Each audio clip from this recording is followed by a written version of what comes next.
L-Alpa tgħid li tinsab diżappuntata n-nuqqas ta' trasparenza murja sissa minn min qed immexxi l-Air Malta u l-fatt li bħala union tħallit barra mill-proċess ta' ristrutturar tal-linja nazzjonali tal-ajru.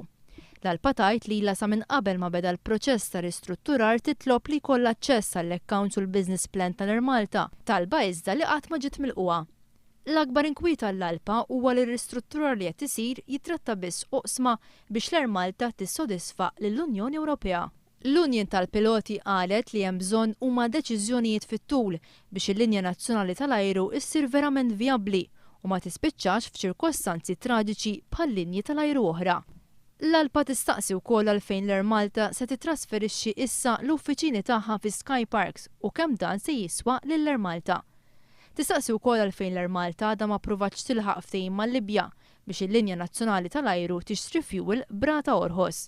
L-Union tal-Piloti tgħid li minħabba n-nuqqas ta' trasparenza hija m'għandix mezzi biex tivverifika li d-deċiżjonijiet li qed jieħu l-management tal-Air Malta huma fil-linja mal-pjan ta' ristrutturar li kien maqbul. L-Air Malta diġà naqset il-ħaddiema bi 330 u tfadal tnaqqas mal-180 oħra, kif ikkonferma ma' One News il-kap eżekuttiv tal-Air Malta Peter Davis.